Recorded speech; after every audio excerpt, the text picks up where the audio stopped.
Hi, people. And Dante's Blue. How are people doing? Good. Holla, holla, holla, holla. Okay, I'm ready, Neil. You can talk now, Charlie. Stop. What up, motherfuckers? What's happening? All right. You know how I feel about the war, the military? The military? Right on. How many trees is it? 1,000,000? A military? Because you ain't old enough to drink, but you're old enough to die for something you don't understand. And the only time I really respect war was back in George Washington time when he was on the boat standing like this. Y'all can't see me, but look it up. I was like that. So Anita, what the hell? Hey Dante. What? What the hell? Thank you, son. All right, now. Just listen to this heartbreaking story, man. It's the military. 1,000,000 trees, nigga. Military. Let's get it, y'all. These are tough days. I was actually at the doctor's office with my elderly mother. Wes Van Dorn knew what he wanted to do at a young age growing up in Greensboro. He wanted to go to the military academy, but he wanted to be near the water. Marrying a call to duty and a love for the ocean, he wound up at the Naval Academy. They need those machines to fly, then they need to take care of them. Along the way, he wed wife Nicole, and they had 2 children, Jackson and Maddox. They were 4 years and 14 months old, and Wes had become a lieutenant, a pilot, flying the MH-53E helicopter. A good, purposeful life until it ended. In January of 2014, Wes was flying for a training exercise off the Virginia coast. The helicopter crashed, and he and 2 others were killed. One of Wes's very, very dear friends called us and just said, "You're going to need to roll over."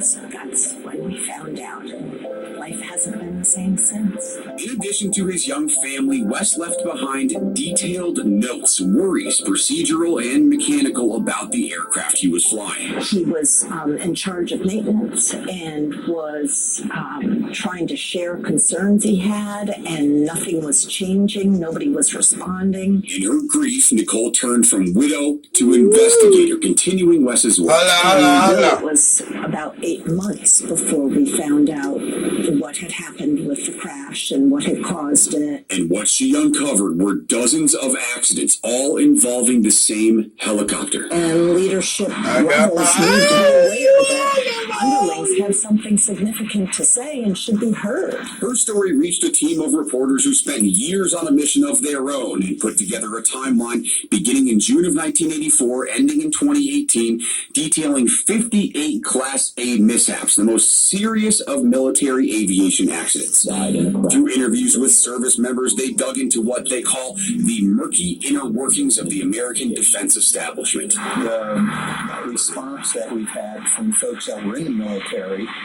all gave examples of things they had experienced themselves. Their findings morphed into a film titled Who Killed Lieutenant Van Dorn? We asked the same question to Wes's parents, Susan and Mark. It's a very complex question, and that is what the movie's all about. The helicopters were grounded with thousands of repairs done to fuel lines and electrical wires. They've assured us, and we've asked them, are those aircraft safe now? Yes.